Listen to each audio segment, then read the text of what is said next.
Welcome back. Well, I hope you're feeling really excited because this is going to be the most interactive part of this video series so far. Now, what I'm going to do here is give you the heads up to let you know exactly how this is going to work for you, and specifically let you know what you can do, what role you can play to make sure that you get the most out of this experience as well. Now, the first and most important thing I need to let you know about this experience is to remember not to treat it as though it's a passive process, but instead make sure you treat it as an active process. So what I mean by that is, if you just sort of sit back and kind of see if it does something to you, it's kind of like going to a gym and seeing if the machines can somehow make you fit and strong. It's really important to approach this with the right mindset and attitude that you are going to go into it to get something out of it rather to see if it does something to you, if that makes sense. So in that sense, you'd go to the gym and try and get the most out of using the machines, getting the personal trainer to show you what you can do rather than just expecting the experience to somehow just passively make it all happen for you, okay?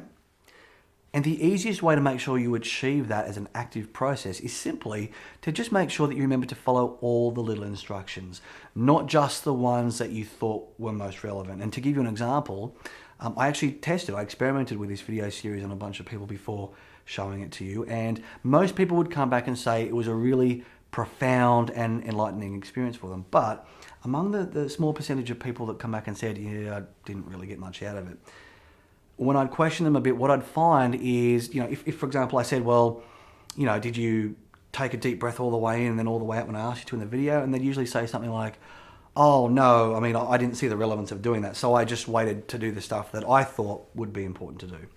And so then I'd ask them to go back again and this time make sure they followed all the little instructions, even the ones that they didn't think were relevant at the time, and then they'd always come back and report the same as what the other people had. So please remember to follow all the little instructions. If I ask you to visualize something, just do your best to go ahead and visualize it in your mind as best as you can. If I ask you to think certain thoughts or recall certain experiences or imagine certain things, even when I ask you to take a deep breath in, all these little easy kind of things I'm going to ask you to do, just make sure you do them as best as you're able to do. But likewise, it's important not to go into it with an attitude of perfectionism either. Now, perfectionism is fundamentally the mindset or the attitude that unless you can do something perfectly all in one go, then there's no point doing it whatsoever. Okay, that's perfectionism. So let me just give you the heads up that this is a guided visualization experience. Okay, so it's perfectly normal for your mind to wander off track from time to time. Okay, you wouldn't be human unless that were the case. So each time you realize that your mind has kind of got a little bit distracted, just bring it back on track as soon as you realize, but resist the urge to beat yourself up for it or to think that now you've blown it and you have to stop the video and rewind it to the beginning and you can't do it at all unless it's perfect, okay? In fact, every moment that you bring your awareness back and you resist the urge to beat yourself up over it or get frustrated over it and just let it go and bring it back and keep moving forward, that moment in time is a very powerful, strengthening moment for your unconscious fitness, for lack of a better way of expressing it. Now, that will make more and more sense as we go on, but just remember, it's normal to get distracted, to bring your awareness back each time you do, and resist the urge to get frustrated with yourself. Just let it go and keep moving forward. Now, there's two components to this exercise. The first is an open eye exercise that goes for a few minutes or so, and then that will transition immediately, without any pause in between, into a closed eye exercise. So at the end of the open eye exercise, I'm just going to ask you to go ahead and close your eyes and just keep going with the flow at that point. Now, the open eye exercise is the one that's kind of a little bit strange and probably different to anything that you've ever experienced before, okay? But it can also be quite powerful. This is how the open eye exercise is going to work. The first thing I'm going to ask you to do at the end of this video is to position yourself so you're seated comfortably, but I'd like you to position this screen that you're looking at right now, whether it's on your mobile phone or tablet or computer. I'd like you to position the screen so that you're sitting and it is at the absolute outside edge of your peripheral vision. If it's so far back in your peripheral vision that you actually can't see it at all, so you'll be looking straight ahead, and if you can't see it at all, it's too far back.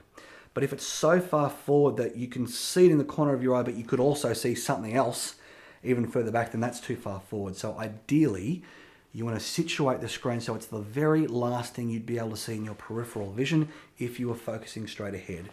And the other thing I'm going to ask you to do is to find a spot on the wall directly in front of you once the screen is in your peripheral vision, and make sure this spot on the wall is directly in front of you and then up a little bit, not so far up that you're up at, looking up at the ceiling, but so your chin is just up a little bit and sort of towards the top of the wall. Pick a spot, focus on that spot, keep your eyes on that spot while the light from the screen is in your peripheral vision. And that's the position that you're going to be seated to do the open eye exercise. And like I said, as we get towards the end of that, then I'll ask you to close your eyes and we just go straight ahead into the closed eye exercise. The thing to remember though is that, again, just like with your thoughts getting distracted, it's perfectly normal, as I'm asking you to think about certain things, to notice that your eyes have sort of wandered away from that spot on the wall, because I'm asking you to visualize these things in your mind. It's hard to keep your attention fixated perfectly the whole time, and that's okay, that's normal. So just as with your thoughts, when you realize that your eyes have wandered, just bring them back straight away and resist the urge to think, oh, damn it, I've stuffed it up, I've got to start all over again, okay? Now, the other thing I'd like you to keep in mind about this exercise is that there are going to be some moments, especially during the open eye exercise, where it'll feel like a little bit of mind-bending language, for lack of a better term. So, in other words, I'm going to ask you to consider or think about certain things in your mind which may seem a little bit confusing, or there might be moments where you think, hang on, how do I process that in my brain? Kind of thing, if that makes sense. For example, if I ask you to consider what is 100 plus 2 minus 6 divided by 4 times 47 divided by 132 million or something like that. You can kind of keep up at first, but eventually you're going to get lost and your brain's going to go, wait, hang on a second, I've lost it. Again, that's normal. Resist the urge to think that because it feels hard to keep up, therefore you've ruined everything. That's not the case at all, okay? So again, just realize that if it feels like you're wondering how to kind of process that up here, that's okay. Just keep going and process it as best as you can, knowing that that's a normal part of the experience. Now, the way that this exercise is going to work is I'm going to ask you to think of a problem that you've got, something that you've been stuck on lately, probably not the problem that has motivated you to seek therapy in the first place, because I'm guessing that's probably a fairly severe kind of 9 out of 10 or maybe even 10 out of 10 problem. It's going to make it a lot easier if we start off kind of light and then we can gradually work our way up over time once we become familiar with the process. So just think of something that's kind of like a minor irritation, something that's like a 3 or 4, maybe 5 out of 10 kind of problem for you at best. Ideally something that it feels like you are stuck on. So something where it feels like, the logical part of your mind realizes one thing, but it feels like you're being held back because it feels different to how it thinks, if that makes sense.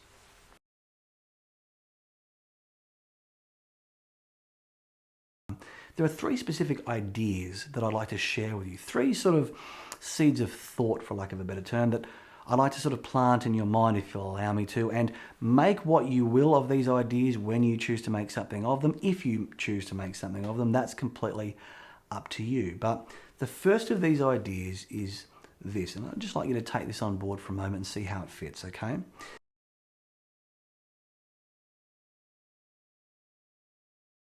That is that there are 2 separate elements of every problem that we ever have.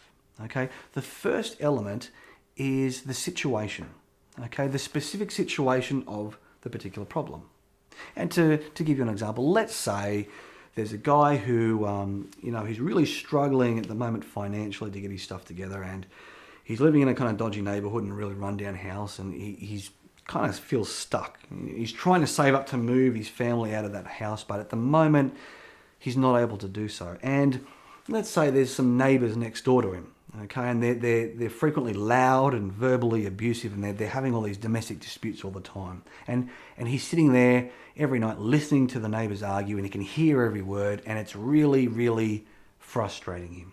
Okay, and so when he hears these arguments and going on next door, the meaning that he attaches to that is it's almost like that reminds him of how stuck he is, and it makes him feel like he's failed, or he's a loser, or he's not good enough because he hasn't been able to provide what he sees as a better home for himself and his family. Okay, so let's say there's a guy and that's his particular circumstance and that's the problem. So let's look at the circumstances. What could he do to control that? Okay, well, for starters, he can maybe work his way up or change jobs to make more money so he can move house. But although he can take the steps to do that eventually in the future, he might have a fairly limited amount of control over that particular situation right now. Okay, maybe he can make plans for the future, but at the moment that might be relatively beyond his control. I guess the second thing he could do is he could try going next door and having a chat with them, as he may or may not be able to kind of persuade them to keep their voice down. I don't know, maybe he could even learn to improve his conversational skills or powers of persuasion, perhaps, so we can have a better influence on them. But again, that may or may not be effective. He could even try calling the police on them. But again, what I'm getting at here is there's only so much that he can really do about that situation at the moment. However, the second element of any problem comes down to our way of thinking about the problem, specifically when it comes to the meanings that we attach to the problem or the message that we communicate to ourselves about the situation.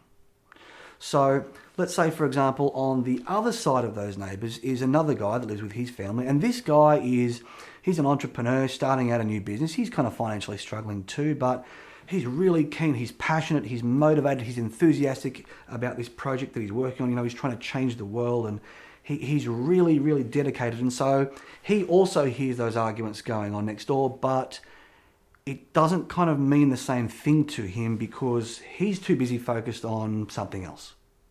So in this situation, we've got the exact same experience. Both of these guys are hearing the same thing going on, but they're both taking away a different message, a different meaning about the experience depending on their way of thinking. And so that second element of the problem, our way of thinking, the meanings that we attach to the situation, the message that we communicate to ourselves about what that situation means to us, that's the part of the problem that we have a lot more control over in the short term. And ironically, the more we are able to take control of how we think about what's going on, the better it will empower us to change how we respond to the situation in the long term. So I bring up this first idea because it's a really common thing for people to come along to therapy and say words to the effect of, in my brain I realize this, but in my body it feels different. Or they might say, it's not logical. Logically or rationally I realize one thing, but deep down, or like the gut feeling or the unconscious meaning, or however they'll describe it, is it feels very different. So I know this one thing, but it feels very different, okay?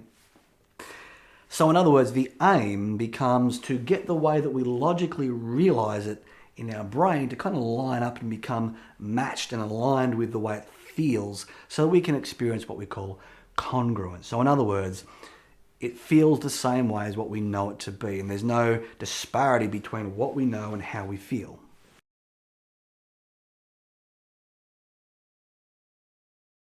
As a psychotherapist that specializes in the use of clinical hypnosis, you'll often hear me, as well as other hypnotherapists, refer to a term called the unconscious mind. Now, some people say subconscious, unconscious, subconscious, different words for essentially the same thing.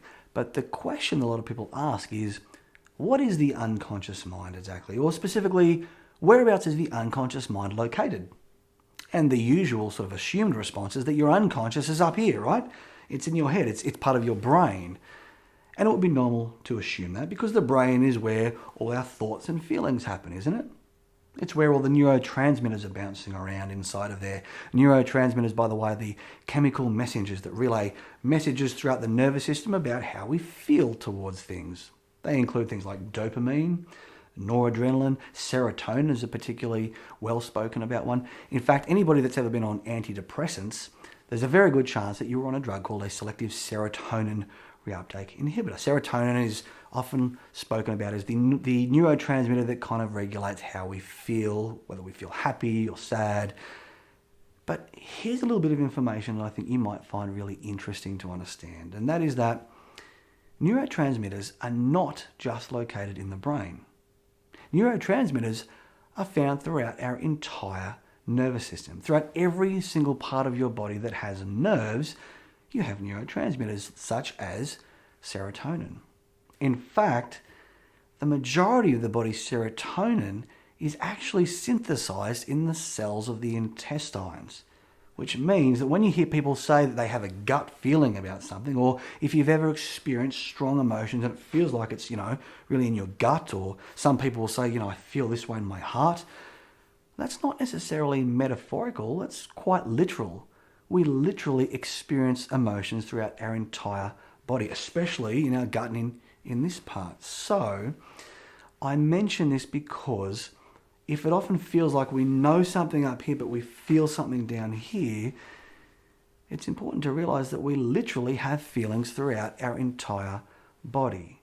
So when you hear me refer to your body and how things feel in your body, the reason for that is to start to gradually become better aware or access the unconscious mind, because our unconscious is actually part of our entire nervous system. It's not just up here in the brain. And so realizing now that your unconscious mind is actually located throughout your entire body. The second idea I'd like you to keep in mind is there's actually a telltale sign that we can look out for that tells us when somebody is in the middle of one of those pivotal moments where they've gone from realizing something at the conscious level through to it sort of being accepted into their body at the unconscious level. And the way that telltale sign, the way that you can know when that's happening, is when someone goes, so in other words, there's this sort of exaggerated or bigger than usual exhalation.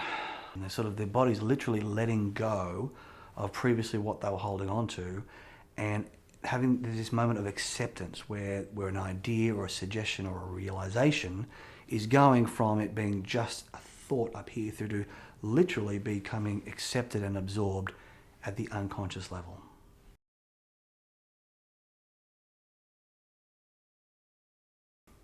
So you might find that a really interesting thing to look out for, not just in other people, but also notice when it's happening to yourself as well. The third idea, and this is an idea that you may struggle to see the relevance with straight away, but I'd like you to just keep this idea in the back of your mind because it will become more relevant later on down the track. And that idea is this. What I'd like you to realize is that there's no such thing as darkness. Darkness is just a word. It's a concept that describes the way that we experience an absence of light. Okay? So let's say you're sitting there and you're having a conversation with a loved one, someone that you care about, and let's say you're sitting in a room and suddenly there's a blackout and the light switches off and you can't see them anymore. That doesn't mean that they're not there. It just means that our eyes need light to be able to see it. But darkness is not actually a thing so much as it is an absence of a thing. Okay? And similarly, there's no such thing as cold. Okay? Coldness, again, is just a word that describes how we experience what is actually the absence of chemical energy we refer to as heat. Okay? But coldness is merely the absence of warmth. So if you're ever sitting in a nice warm room and there's a fireplace and you're nice and comfortable and it's a rainy, windy, cold day on the outside, and someone opens the door and you say, hey, stop letting the cold air in. Well, actually what they're doing is letting the warm air out. Or even if you can feel the wind blowing in, what's actually happening is that wind is coming in that contains an absence of warmth. So it'll suck the warmth out of the room. But you're not actually letting the cold in, it's just letting the warmth out. But what I'd like you to take away from that is there's no such thing as darkness, there's no such thing as cold. They are merely words that describe the absence of a thing that is real, light and warmth. But similarly, when we feel alone, or when we feel vulnerable, when we feel afraid, when we have those really kind of negative or vulnerable feelings, they are simply the way that our neurology experiences the absence of something else. And that something else is something that you'll become more aware of as we move forward. But for now, I'd just like you to keep that idea in the back of your mind so that when it becomes more relevant to put that idea into action, you'll be able to do so just fine. So with those ideas in mind now moving forward, go ahead and get yourself into a nice comfortable position. Make sure you've got no distractions around you. Give yourself at least half an hour to be able to completely relax, kind of switch off from the world around you. Position yourself so that that screen is at the outside edge of your peripheral vision. Find a spot on the wall just above and directly in front of you where you can focus your eyes, and then sit back and relax, and I'll speak to you in the next video.